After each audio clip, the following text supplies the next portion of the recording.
Hello. Yeah. Thank you very much. Thank you very much for having us here, and thank you very much to CSR Box, Bhaumik, and Mansi and team for organizing a panel on this very, very pertinent issue, which is gaining attention but not gaining attention fast enough.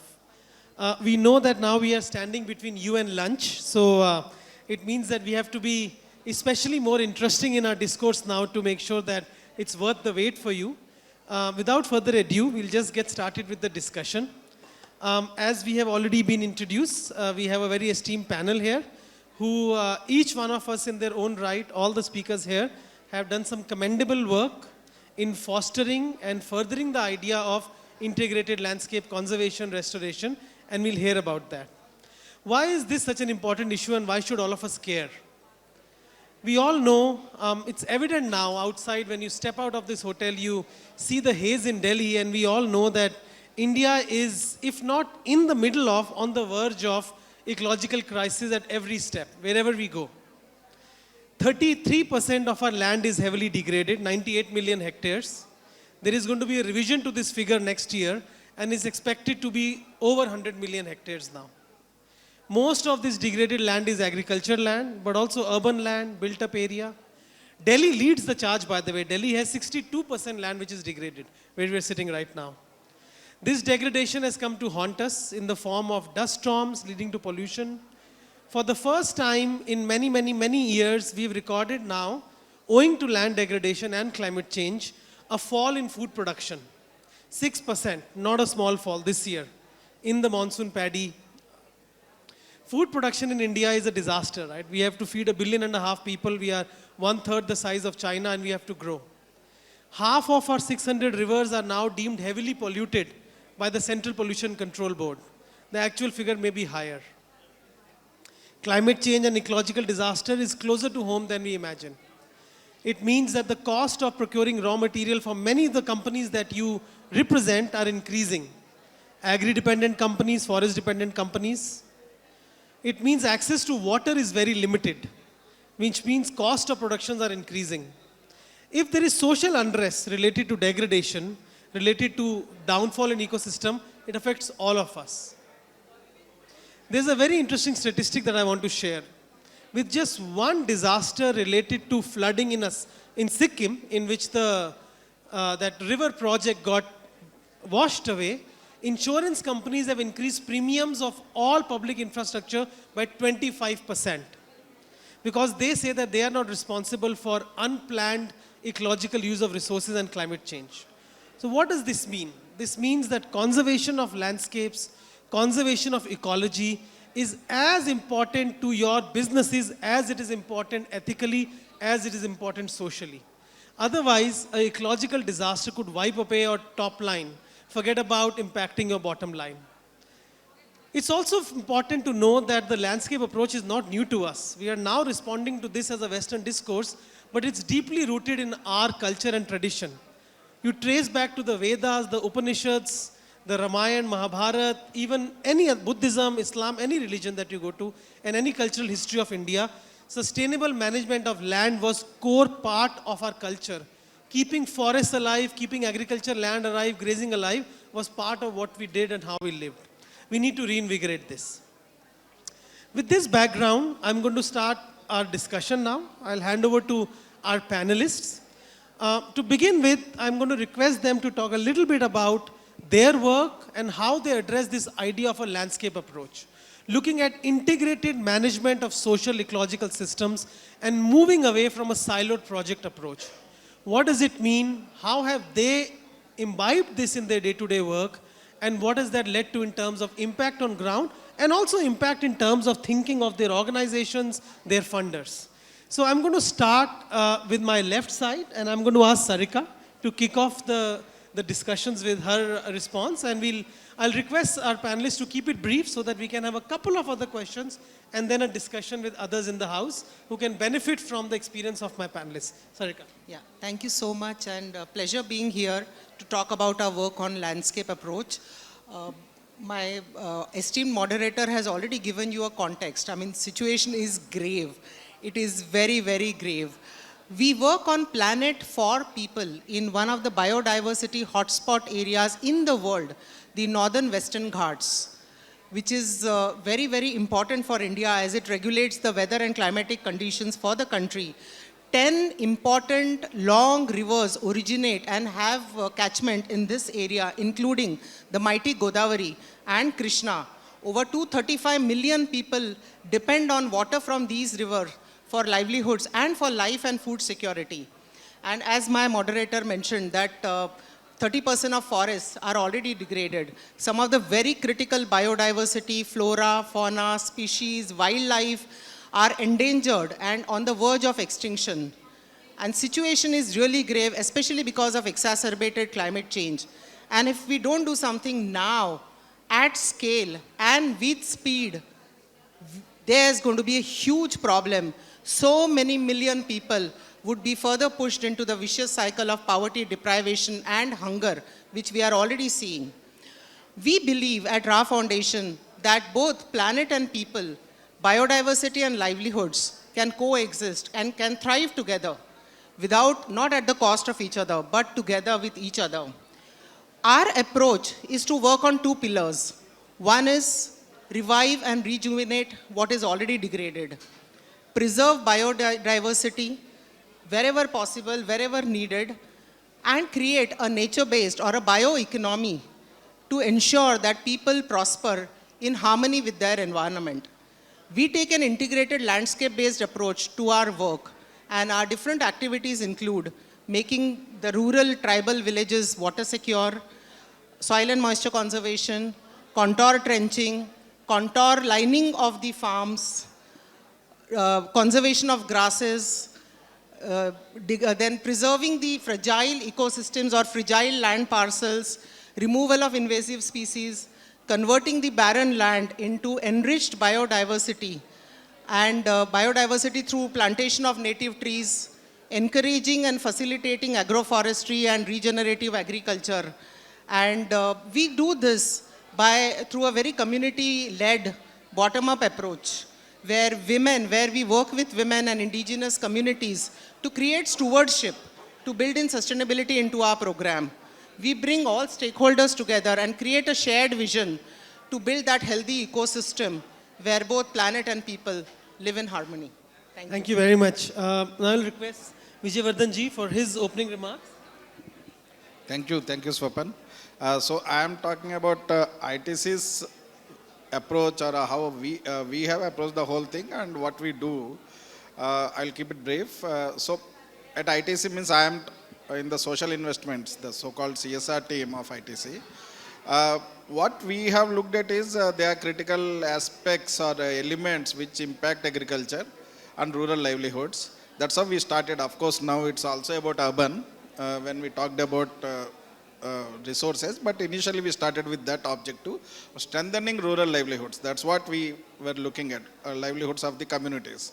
So agriculture is having long list of problems. All of us know, like small land holding, rain-fed, droughts, all those things. But it got exacerbated by the climate change related extreme weather episodes. So one is preparing Indian farmers, including small and marginal and women farmers also, towards having resilient practices by which they can mitigate, they reduce the risks, adapt to the risks, not mitigate. The second is parallelly lay over the natural resources which are very critical.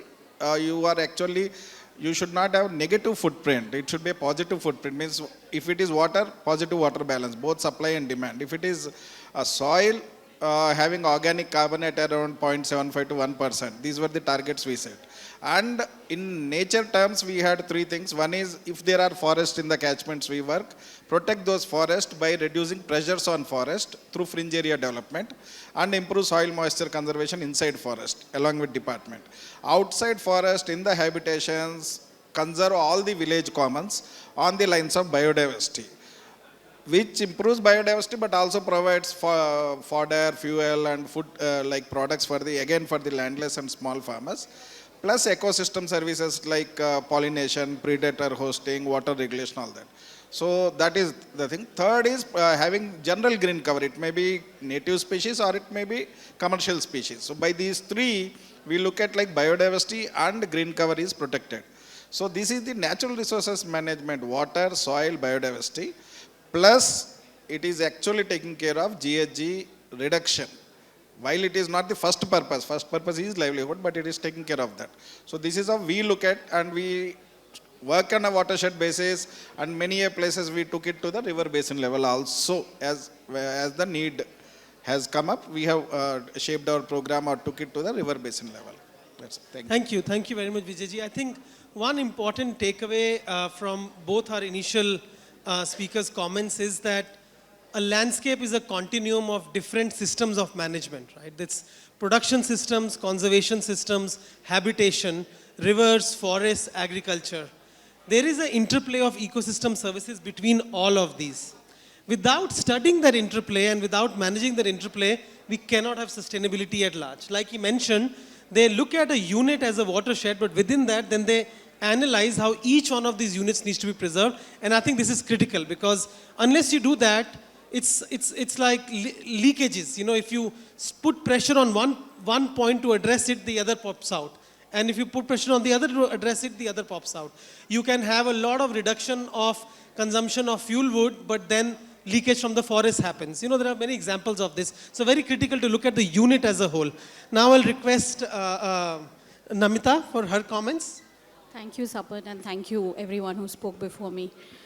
For us, I represent Raintree Foundation, and for us, very, very simply, the landscape definition, like what Sapan just mentioned, was a watershed, or in one case, it's a river basin. The criticalness of this approach for us comes from the fact that we want no one stakeholder to be the dominant one. For us, that balance between ecology and economy is what really drives this. When we started off the foundation and when we began work in one of the areas, we were very cautious of the fact that we didn't want to define what those areas of intervention were. For us, the landscape approach means talking to different stakeholders, actors, bringing them together to understand the challenges, collect that data, prioritize these problems with them, and then solve it for a long period of time. What that essentially means is, for us, it ranges from water security, livelihoods, SRHR, gender, mental health, sanitation, what have you. Every landscape is unique. Every landscape's requirements are unique. And that, I think, for us was the most critical aspect of landscapes. Folded into all of this is, of course, the fact that nature comes first, but has a seat at the table like any other stakeholder does. And I think that is what is critical. If any stakeholder is the dominant stakeholder, that solution is a wrong solution. Finding that golden mean is how we've defined the landscape approach, and it has worked for us so far. Very, very critical point about nature having a seat on the table. You know, there is some statistic which shows that unpaid royalties from products that we get from nature, be it medicine, be it food, globally equal about $5 trillion. Because, you know, if you license a new technology in IIT, you have to pay royalty every year. But when you find a new drug from a forest, you mostly don't pay royalty. So those are, and I'm sure this is a very conservative assessment, right? The problem is that you keep drawing down till the time nature can't give you anymore. But imagine what we owe back to nature. I'll request Pratyush now for his opening comments. Yeah, thank you so much. I was listening to my co-panelists, so I'll not stick to what I do or we do.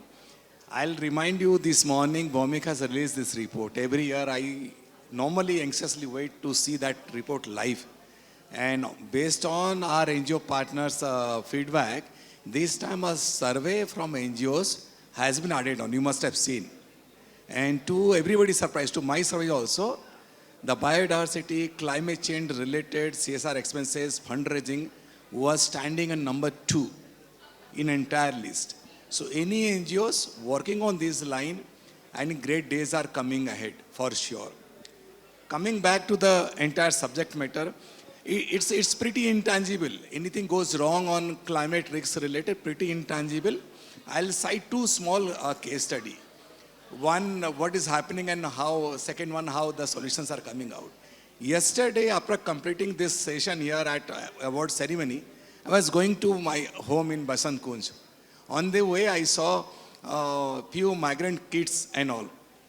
So I wrote it on LinkedIn, you can check how they are falling into the entire vicious cycle of poverty because of climate change. The mother and daughter is 5 years old, are from Junjunu district. 3 years back, because of severe drought in their crop field, the husband abandoned them.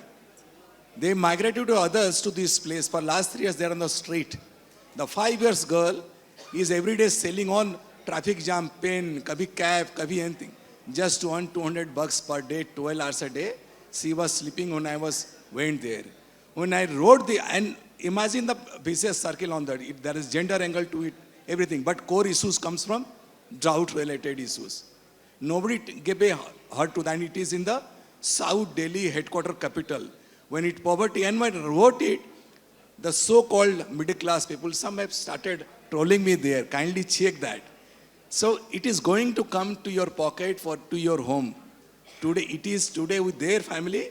Tomorrow it will be with my family. One part of the story. Other case study.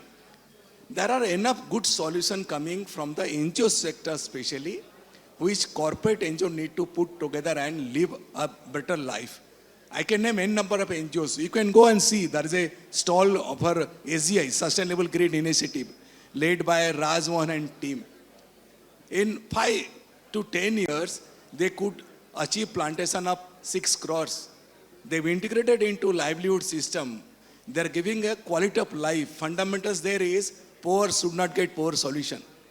They are giving 100 kind of agroforestry trees to a family. A family can earn in 5 years annually 5 to 6 lakhs per annum for next 25 years. Imagine, two and a half generation will get out. Lot can be done. Lot is being done. I've given one case study. There might be few other stalls also. I'll stop here, go back to my moderator to further questions. Thank you very much. I'm going to start the next round with you, since you have the mic, and we can maybe reverse the order. In your past avatars, leading CSR and leading decision making on CSR for large corporates like L&T, ACC, you have invested significantly in ecology, ecological restoration, conservation in hotspots of ecology in India.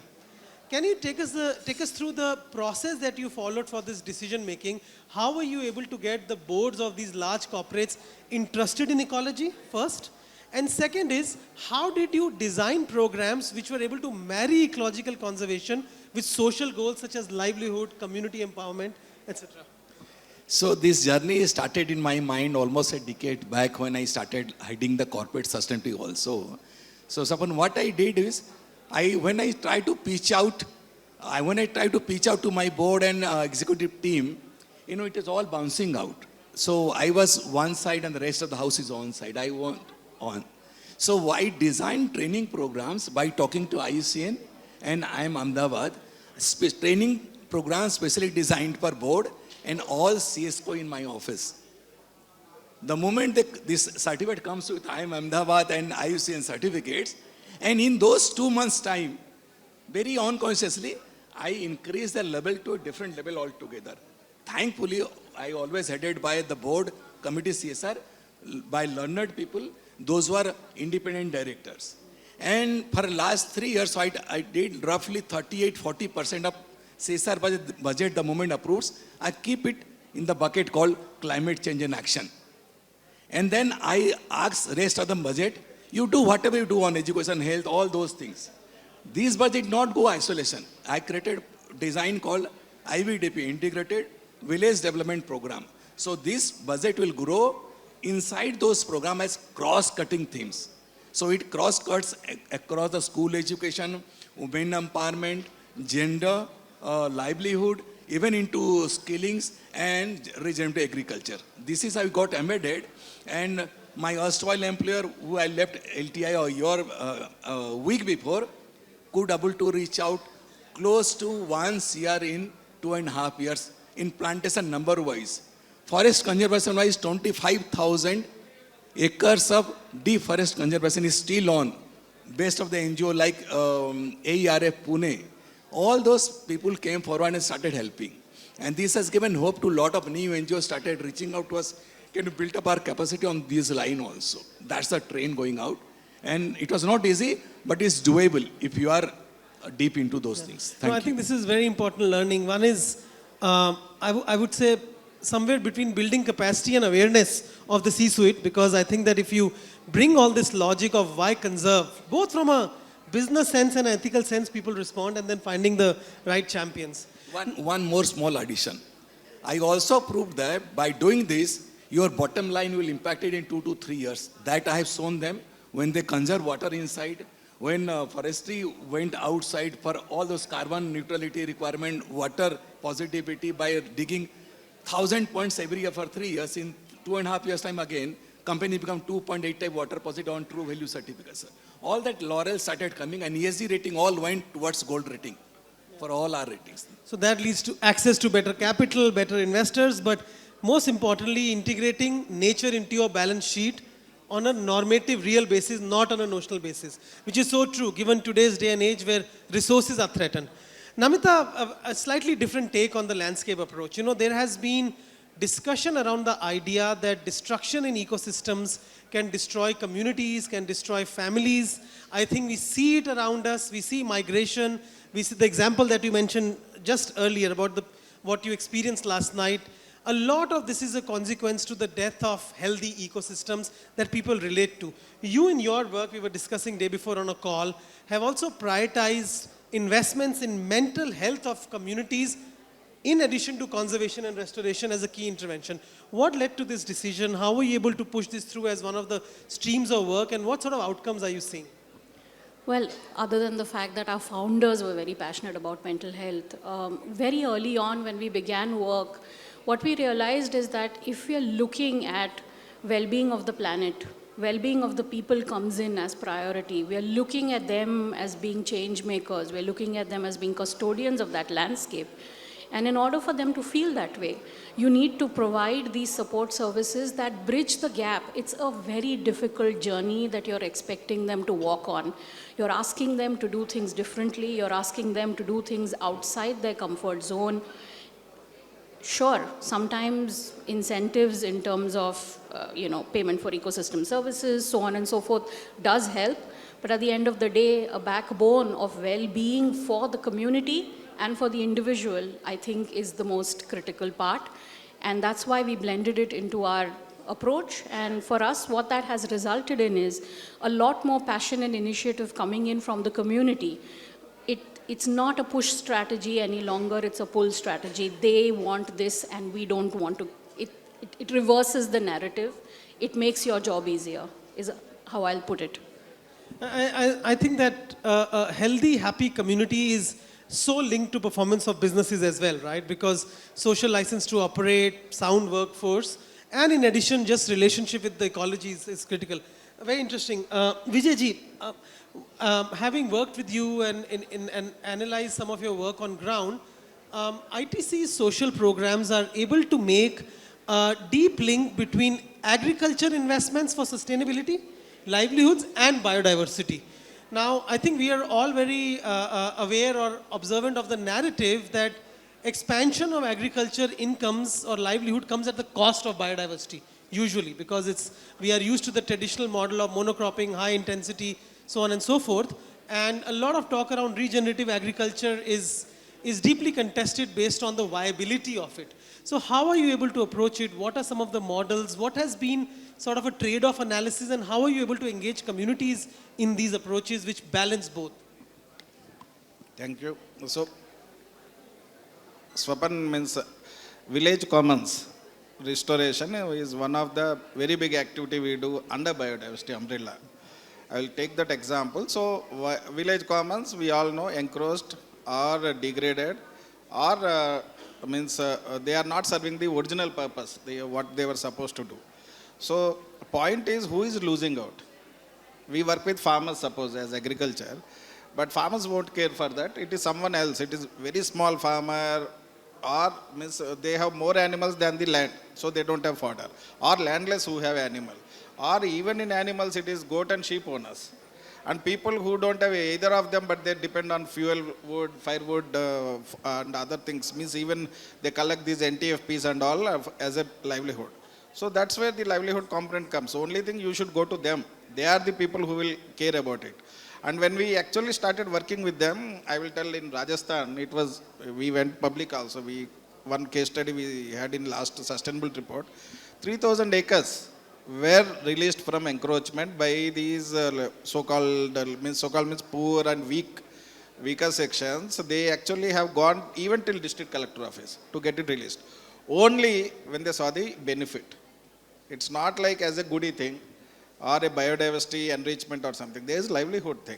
So when they saw it, they have done that. And the other thing is, you have fodder, you can cut fodder in a month, in a day, and sell off. But the point is, it's about allowing the tree to grow. Only take the branches, and in that also dead wood for firewood, and fodder also in a regulated, carrying capacity based thing. When that value they come to know, they will definitely take care. So I think empowerment has taken care of many of these things. One example I will give, last one where you actually helped us. We were working with IUCN, and IOR had done the majority of the work, was the sustainable agriscapes in Munger. So what the point is, we asked IUCN only one thing. We want to know what is the impact of agriculture on nature and nature on agriculture, and how do we bring a livelihood component. So you have done wonderful job. You said there is a forest is getting degraded. When forest is degraded, rain water just comes into fields, and it brings silt. Tanks are silted up. And in summer you won't have post-monsoon. So what should you do? Protect forest. How to protect? Do firewood, fuel, fodder, plantation in farm fields, so that people don't go to forest. Such a simple concept. Now it looks very simple.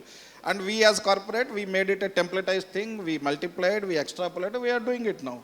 Year on year, some 1 to 2 lakh saplings we plant along with forest department. And very interesting thing, Ganga, you gave a template. We are yet to crack it at a scale. You said flood brings silt, which is an ecosystem service. It is not only damage. So when flood recedes, the damage is more. So you should have series of and different height native species planted, so that when flood recedes, silt is there and field doesn't get cut off. Very wonderful thing. Somehow in the way we could do the other planting, here we are not so much in scale, but I am saying then there is a livelihood thing. Now we showed to farmer, your damage is going to be less by doing this. It is not for ITC or it is not for nature. Same thing everywhere. Hyacinth, you compost and you use it. It is not that hyacinth you are removing from lakes or tanks. So I think livelihood component and empowerment is the game changer. Yeah. This is actually a report that's available online that we really enjoyed working on with ITC, IUCN, in which we analyze the interplay of ecosystem services between forests, wetlands, riparian systems and agriculture. We actually analyze that the improvement in economics of pollination, soil, silt management and yields, if you invest just a little bit in conservation, is way higher than if you have to replace all of this. So based on that, ITC actually took an initiative to start conserving forests around the areas that they source agriculture yield from. It's a long-term strategy for resilience from climate change as well. So it's very interesting. I would recommend, not only because we worked on it, but because the findings are very interesting for some of you to read it. Namita, a key question. You actually take Sarika, you actually work on combining water security with biodiversity and ecology a lot. Again, one similar question to what I've asked the others, how do you stitch together these disparate, seemingly disparate right now, but integrated pools of activity in the landscape approach into single funding streams? And then I also have a theme of question for you, which I'll request everybody to comment on. How do you blend the long-term nature of the outcomes of these activities with CSR funding, which is seen to be transient and short-term? How do you blend those two together? Yeah, I think it's a very, very pertinent question, and we have taken some time to really find an answer to this because to answer your second question first, the work we are doing is very, very long term. I mean, it takes, as Vijayji also mentioned, that tree grows. I mean, it takes a long time for the tree to really grow and be visible.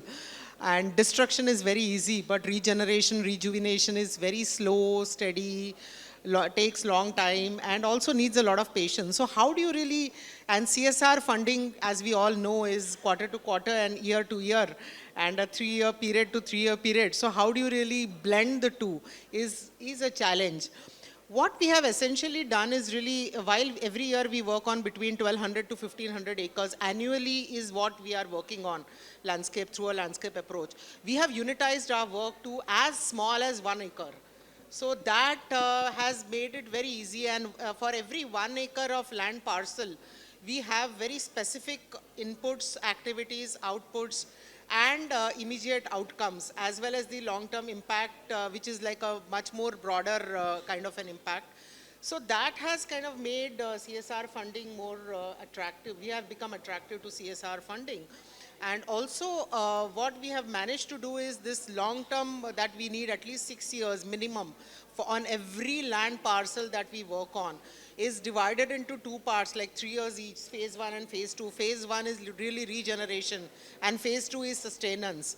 And then again, each phase has its own very well-defined outcomes and outputs, which has again made it really easily possible to pitch to CSR funding. To answer your second question, that blending the different activities within landscape approach into the whole conservation paradigm, it is easier said than done. One of the ways that we have really found is creating a funding mix, because some, for example, diverting grazing, nobody wants to fund, but it's a very, very essential activity for conservation. I mean, unless you divert grazing, I mean, it involves a lot of community engagement, it involves convincing community, it involves identifying that grazing land, it involves a lot of effort to really create that awareness within the community, it involves ensuring that grazing land is diverted and the animals and cattle don't come on the landscape that you are regenerating for grazing. Nobody wants to fund that. So we have managed to get some HNI funding for that. So I think what we have managed to do is really understand what are the strengths of CSR, pitch that to them, understand what is where we can get unrestricted funds, which we can then use for such activities which is not very attractive to anybody. And so creating that funding mix is very, very important for landscape approach, and especially because it is so long term. One other thing that you've done is also in that funding mix added leverage of or partnership with public capital and public finance. Yes. So this is a very important point, because there is a statistic which shows that globally, globally there is a dearth in nature funding. Off record as of now, globally about $200 billion are invested in nature finance, and the requirement is I think $600 billion annually. But of the 200 billion, 85% is still public spending. In India, the number is higher. 90% of all spending on restoration, conservation is still public funding. So you can't ignore it. You have to work with it. It can be a enabler or a disabler, So you also collaborated quite successfully with public finance, with the government. Tell us a little bit about that. How has that experience been, and how have you then blended an additional pool of finance into your activities? Absolutely. As you rightly said, that the government is not only the biggest service provider, but we like to call it the largest NGO in the country. So it is very, very important that we not only work closely with the government, but as Swapan rightly said, that it can enable or it can disable. It can just completely put you off the rails. So it's very, very important that we leverage government funding, and we work very closely with them, very, very closely. It has taken us some time to really crack that, because it's not easy. Government works very differently, very, very differently. So we have a team within our organization who just studies this, and we have then created our engagement or our working to really match the way the government works and also build in gaps. Wherever there are gaps, we have created our own cushion funding over there. So it has not been easy, but I think it is definitely doable, and I would encourage all of you to really have that patience and go for it, because there are multiple advantages. And it is not impossible also. It is difficult but not impossible. And over the years, for example, I mean, just a little humor, initially to get an appointment would take months and a couple of hours waiting before the meeting really started. And now it has gone down to about a few weeks and no waiting outside the room. So yes, and it has become very attractive. 25% of our funds come from the government, which has made it very attractive to not only CSRs but very large organizations to support us for this. And creating that cushion is what is important, because sometimes there are delays, sometimes funding doesn't come at all, promised funding doesn't come at all. But that 3-year MOU on NREGA funds with the government has helped us channelize other resources. Because that is recurring committed funding, which is not going to go away, and it's dedicated on that area. It might get delayed, but it will not go away. It'll be there.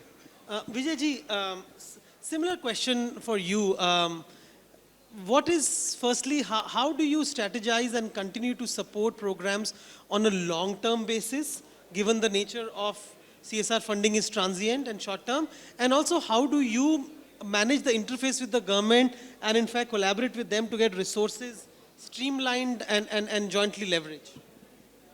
So there are certain key tenets we have very clearly which guide us. One key tenet is community partnership, ownership, contribution, and taking care of the work. The second thing is working with partners.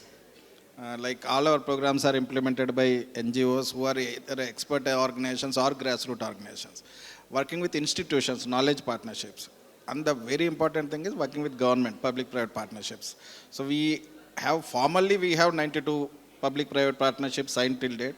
I don't think any other corporate might have, is what I think. I don't know the numbers, but formal. Apart from that, leveraging all government programs. Like last year itself, there are 5 major agri schemes in insurance, PM Kisan and all. We just help people to apply, follow up for sanction, all that. Last year and the year before taken together, it was 24 lakh scheme linkages we could leverage. Because that is the thrust. We don't invest on individual support, because we don't think there is a dearth of money there. Actually, government has structured programs, working with them, and from our experience and expertise, helping in strengthening. So one of the recent one is, we have a template of climate smart village, where all these earlier I said agri, natural resources, all those we look at saturation. So now with MP government, we have 2 formal partnerships to replicate that template through government. We are only working with government in baseline assessment, gap assessment, and then planning, and then implementing the program towards climate smart village, and we are doing that with government. So that is what we do in public-private partnerships, and that's a thrust area. It's not like one of the thing for us. I was just shown a time's up sign, which I'm going to ignore for 5 minutes because we started late. So very quick comments from both of you as well in terms of how do you align your long-term vision of sustainable landscape work with the nature of transient funding, public finance, and then... All I'll say is some creativity in your thinking, in the narrative, how you approach, who you approach, and telling them that they're on a small cog in a continuum. Yeah. So they reap the benefits of all the people who funded something before that, but the impact is shared by everyone. I think that for us is what has worked as a strategy when we approach CSR. And I firmly believe that in a landscape approach, there is space for every kind of capital, and CSR is definitely a very key component of that. And we haven't spoken much about, but this performance-based capital is now increasing. Carbon finance, biodiversity credits are going to be launched this year at COP. India is actually most likely going to sign on. So that's also coming. Prithiji. So now you all know that I have shifted to a charity-based foundation in India, which is called OneStage. It's a global NGO. It already has a climate change big portfolio. And now this will grow multifold. Let me unfold it here itself. I'm creating a net zero coalition in India. In 3 to 5 years' time, this coalition will play around 1,000 crores only committed to climate change action in India. This platform will be open to both corporate, civil society, academia, then bit of consultants also. I believe like-minded people are here. OneStage stall is 68. If some of you are interested to be part of that, please go and meet our team of 7 there, 68. You can be a player on inside. If you are serious on those lines, it will be our job to build up your capacity, create our financing, donations, including FCRA. That's it from my side on this line. Thank Key you. takeaway, partnerships are key. I'm going to not try and summarize this panel. It was a lot of very useful information and we are out of time. But if the organizers allow, can we have a couple of questions from the audience before we conclude? If there are any pressing questions, maybe a couple? Maybe quick one, two. Three questions. All right, fantastic. Short, simple and correct one. Yes, please, ma'am. The limit is 3 questions. You can have many sub-questions in them. Yeah, thank you. You all are doing very wonderful work. I'm Lata from Raintree Foundation, and we are totally engaged in environment sustainability, and we are focusing on groundwater elevation, which we have done. We have few examples to tell you. And the allied activities like Miyawaki forestation we are doing, which also helps conserve water. So we have very big plans. We have made certain very big projects and looking out for funding. So I would like anybody of you, we can meet and we can take the things forward. Sure. And, we can discuss that after the panel. Yeah. We'll connect you immediately Yeah, after that. we can, but so I would request if we can restrict to questions, comments, and discussion we can do after the panel. We'll all be here. Yogesh from the Principal Scientific Advisor's Office, nature-based solutions. Can you, either of you, share some innovative things? Like Sarika mentioned, it takes forever, 6 years, but you have Miyawaki, which changes that, right? Any of you leveraging technology to do something that would be of value to all of us? Please share. Yeah. Go ahead. So on one small initiative on those lines, quickly I must tell you, root zone treatment. I started in 2011 with ICES support in Himachal Pradesh when the ACC cement plant Barwana water was going out. It is still lasting and government of Himachal is replicating in mega scales. So all effluent goes through root zone treatment. Earlier farmers were not taking. Now all water going to farmers, it is covering 500 acres of regular irrigation and then water going into the river called on which Bhakra Nangal is prepared. Yeah, no, I think there's a lot there. Lot of examples. The key issue is not to reduce the time frame that nature takes. It takes time. The issue is how can you more effectively monetize some of it early on so that people get incentivized. So for example, we are doing a lot of work on using machine learning and data technology with satellites to do very efficient monitoring on a 6-month horizon so that carbon can be paid out early. So the question is to break that down, not to prepone. I mean, I would, for example, say that Miyawaki is not suitable for many places where it's being done. It has only a very limited use, but in natural ecosystem restoration, it's actually perverse. It doesn't allow the full growth of a forest. So the question is, don't delay what nature has done. Just make the returns more quick and efficient. That's what our focus should be. And the second is we need to be patient. We've taken 100 years to destroy nature. Why do we want it to revive in 5 years? One more addition to that answer for everyone understanding. Even you do 100% nature-based solution in India, total carbon emission wise, it will be roughly 20%. What about remaining 80? We still have for to that, reduce it. Yes, ma'am. Last question.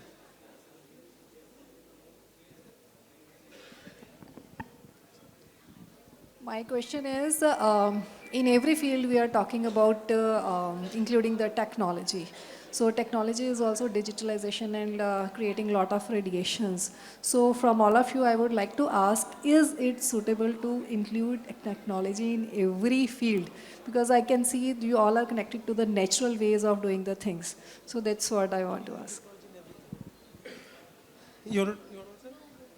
No, I think that's a very pertinent point. I think that one of the issues that, firstly, technology can solve problems, but one of the problems that we see in this space now, I mean, I've been working on nature conservation and finance for 20 years, is that technology should not become the end goal. You need to find where you need which technology and then use it. So it's a very important question. So I'll give you a small example. A recent state government that we are doing 150,000 hectares of restoration for recently said that they are being pressurized by some tech companies to do 150 crore drone monitoring of the whole state because it gives high-res data. Our contention was that you don't need high-res data for the whole state. Rather than that, invest 150 crores in actual restoration and just use satellite data worth 1 crore. If you need high-res satellite data or drone data, then you do it. But so it's important that technology should not become the end goal. Technology is a means. Enabler. It should be an enabler, and we must adopt it. Can we take one last question, Mansi, or no, we don't have time? No, she's saying no. Sorry, sir. We'll do it afterwards. We can talk bilaterally. Afterwards, okay. So we'll just come to you right away. I'm sorry. But thank you very much. And I'd love to extend a great thanks to CSR Box and our panel again for a very important discussion. Please do find us after this if you have any other questions.